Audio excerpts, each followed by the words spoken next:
तो दोस्तों आज हम एक ऐसी लड़की की जर्नी देखेंगे जो अपने प्रिंस को माउस से वापस इंसान बनाना चाहती है और इसमें उसकी मदद करती है एक नौसिखिया जादूगर। तो चलिए शुरू करते हैं। तो मूवी के शुरू में हमें एलेक्स नाम के एक प्रिंस के बारे में बताया जाता है जिसे एक विच ने खानदानी दुश्मनी के कारण माउस में बदल दिया और उसकी जगह एक फेक प्रिंस ओलाफ को बिठा दिया। फिर एक दिन उनके राज्य में एक एला नाम की लड़की आई जिसके साथ उसकी जादूगर दोस्त क्रिस्टल और वोल्टर और मैरी नाम के 2 माउस थे। उन्होंने किसी तरह उस विच को मार डाला, लेकिन मरते हुए विच ने एला को एक स्टोन में बदल दिया। एलेक्स को उसका सैक्रिफाइस देखकर बहुत दुख होता है और वो अपनी लाइफ पावर उसे देकर वापस माउस बन जाता है। तब से एला और उसके फ्रेंड्स कोई ऐसा तरीका ढूंढ रहे हैं जिससे वो एलेक्स को फिर से इंसान बना सके। ऐसे ही एक दिन क्रिस्टल भागती हुई एला के पास आती है और बताती है कि उसने श्राप को तोड़ने वाला स्पेल ढूंढ लिया है। इसके लिए वो उन्हें कुछ चीजें लाने को बोलती है, जैसे ब्लैक फेदर, रेनबो एग और ब्लू फ्लावर का स्टेमिन। इन सब को मिलाकर वो एक मैजिकल पोशन बनाती है, लेकिन एलेक्स पर इसका कोई असर नहीं होता और उल्टा वो उसे घायल कर देती है। क्रिस्टल समझ जाती है कि अभी वो एक परफेक्ट जादूगर नहीं बन पाई है और इसीलिए उसके स्पेल्स अच्छे से काम नहीं कर रहे। तभी उसकी नजर स्पेल बुक के ऑथर पर पड़ती है जिसका नाम डॉक्टर नोइटोल है और उन्हें लगता है कि वो शायद उनकी मदद कर सकता है। एला एलेक्स से वहीं पैलेस में रुकने को कहती है और अपने दोस्तों के साथ उस ऑथर के घर पहुंच जाती है। वो देखते हैं कि उसका घर मैजिक से भरा हुआ है, लेकिन बहुत बुलाने पर भी वो उनके सामने आने से मना कर देता है। तब एला उसे सारी बात बताती है और उसकी प्रॉब्लम सुनकर वो उनसे मिलने को तैयार हो जाता है। वो देखते हैं कि ये डॉक्टर असल में टॉर्टोइज है और उसे अपनी नॉलेज पर बहुत ही घमंड है। थोड़ा भाव खाने के बाद वो फाइनली उन्हें एक क्लू देने को तैयार हो जाता है और बताता है कि तुम्हारी मदद लाइफ स्टोन नाम का एक जेम ही कर सकता है जो समुद्र पार फॉरेस्ट क्वीन के कैसल में रखा हुआ है। लेकिन साथ ही वो उन्हें वार्न भी करता है कि वहाँ तक पहुँचना बहुत मुश्किल है और अगर तुम क्वीन तक पहुँच भी गए तो वो तुम्हें लाइफ स्टोन कभी नहीं देगी। क्रिस्टल को लगता है कि वो बस उन्हें बेवकूफ बना रहा है, लेकिन एला उसे वहाँ तक पहुँचने में अपनी मदद करने को कहती है। तब डॉक्टर उन्हें बताता है कि मेरे बैकयार्ड में एक क्लाउड रहता है और अगर तुम उसे मना सको तो वो तुम्हें समुद्र के पार ले जा सकता है। ये सुनकर वो सब उस क्लाउड से मिलने जाते हैं, लेकिन देखते हैं कि वो उनकी बात सुनने को बिल्कुल तैयार नहीं है। क्रिस्टल फ्रस्ट्रेट होकर उस पर अपना मैजिक यूज करती है और इससे क्लाउड को भी गुस्सा आ जाता है। एला समझ जाती है कि वो तो बस उनके साथ खेलना चाहता है और जल्दी ही उसमें और क्लाउड में दोस्ती हो जाती है। एला फाइनली उसे अपनी जर्नी के लिए तैयार कर लेती है और ये देखकर क्रिस्टल उदास हो जाती है। आगे हम उन सबको उस कैसल की ओर जाते हुए देखते हैं और एला नोटिस करती है कि क्रिस्टल का मूड अचानक से खराब हो गया है। एला उससे इसका कारण पूछती है, जिस पर क्रिस्टल बताती है कि शायद वो अपने ग्रुप के लिए एकदम यूजलेस है और यहाँ तक कि अपना मैजिक भी ठीक से नहीं यूज कर पाती।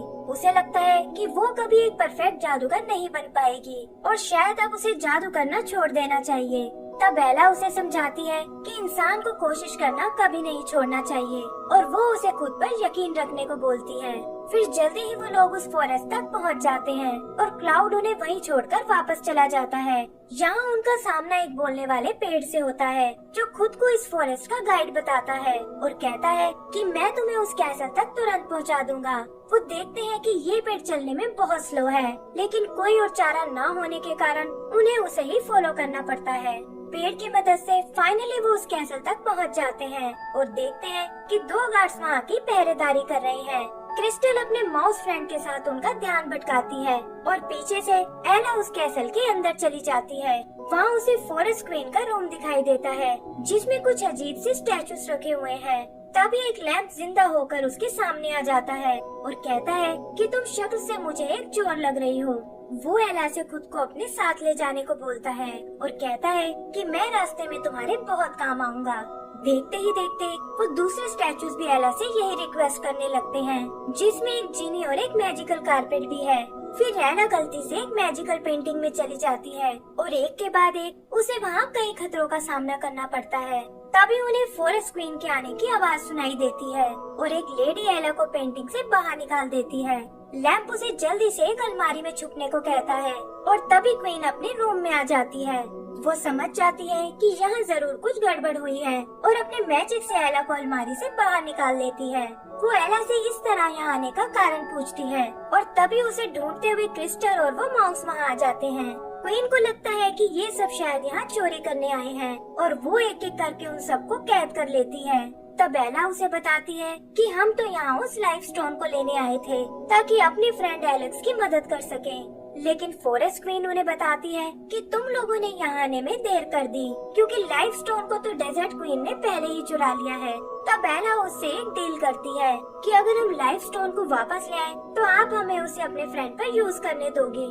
फॉरेस्ट क्वीन उन्हें समझाती है कि डेजर्ट क्वीन बहुत ही खतरनाक है और तुम लोग उसका मुकाबला नहीं कर पाओगे। लेकिन एला पीछे हटने को बिल्कुल तैयार नहीं होती। लैम्प और बाकी स्टैचूज भी क्वीन को उनका ऑफर एक्सेप्ट करने को कहते हैं और कुछ सोचकर वो उनकी बात मानने को तैयार हो जाती है।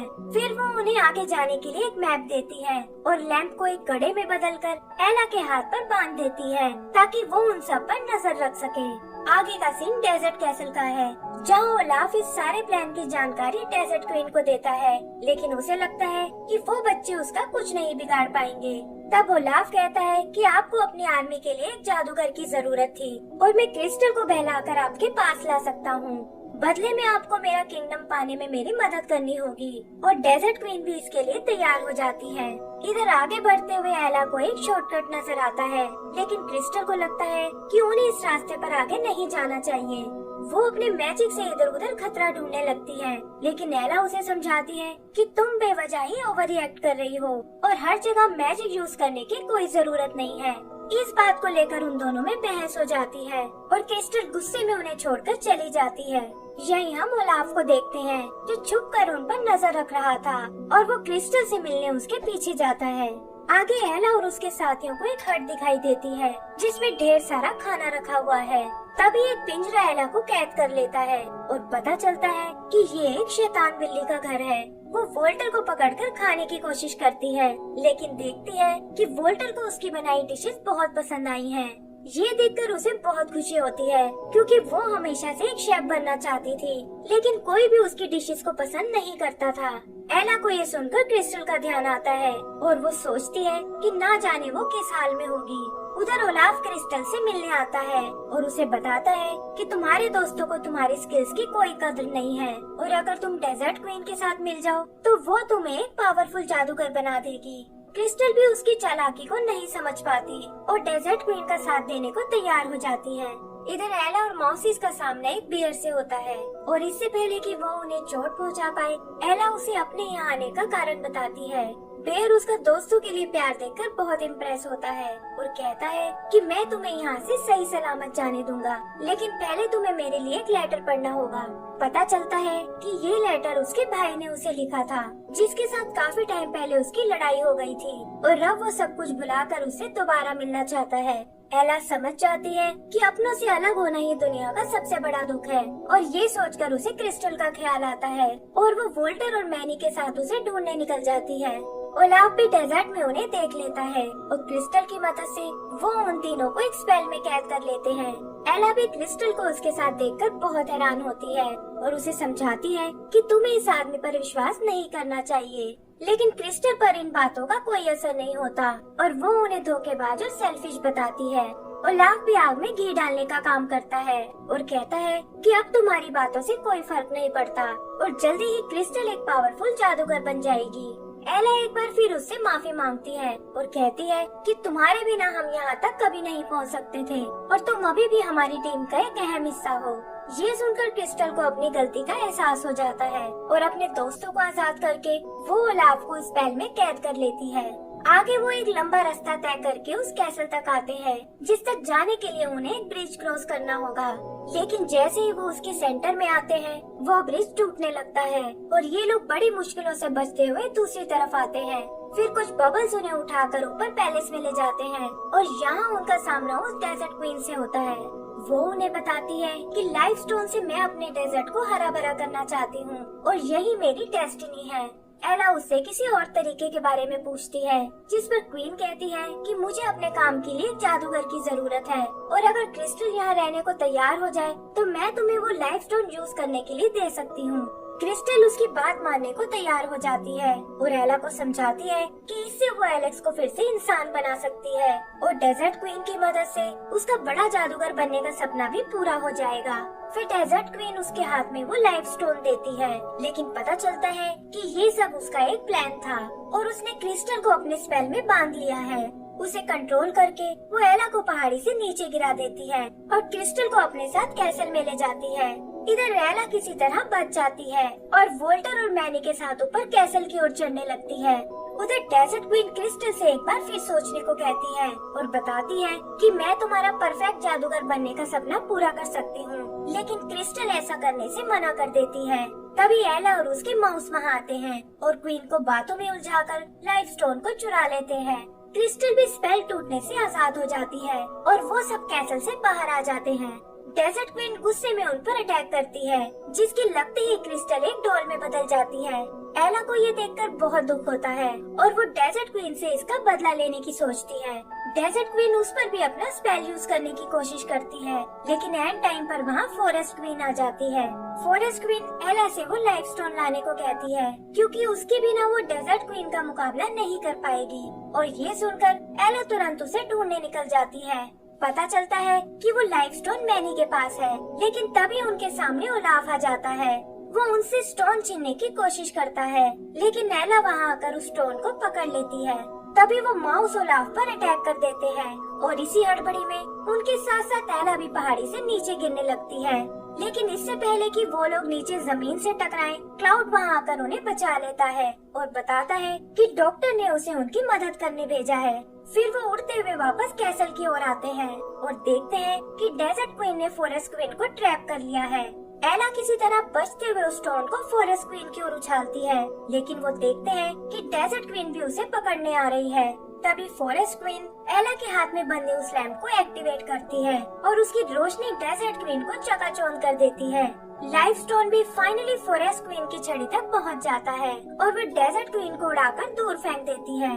आगे हम उन सभी को फॉरेस्ट कैसल में देखते हैं, जहाँ क्वीन उन्हें बताती है कि वो एलेक्स और क्रिस्टल में से किसी एक को ही ठीक कर सकते हैं। तो एलेक्स उससे क्रिस्टल को जिंदा करने को कहता है, क्योंकि उसकी ये हालत उसी की वजह से हुई है और एला को भी उसकी बात माननी पड़ती है। फिर क्वीन स्टोन की पावर से क्रिस्टल को ठीक कर देती है और हम देखते हैं कि वो इस बार एक नए रूप में है। क्रिस्टल एलेक्स को माउस के रूप में देखकर बहुत हैरान होती है और तब फॉरेस्ट क्वीन उसे सारी बात बताती है और ये सुनकर क्रिस्टल को बहुत दुख होता है। आगे क्वीन उसे बताती है कि लाइफ स्टोन ने तुम्हारी मैजिकल पावर को बढ़ा दिया है, जिससे तुम भी एक परफेक्ट जादूगर बन चुकी हो और अब तुम फिर से अपना पहले वाला स्पेल ट्राई कर सकती हो। क्रिस्टल भी ये सुनकर खुश हो जाती है और अपने दोस्तों से स्पेल की चीजों को फिर से इकट्ठा करने को बोलती है। फाइनली उसके स्पेल से एलेक्स फिर से इंसान बन जाता है और इसी के साथ हमारी ये मूवी भी खत्म हो जाती है। तो दोस्तों, अगर आपको ये मूवी पसंद आई हो तो प्लीज हमें लाइक एंड सब्सक्राइब करना ना भूलें। Thank you.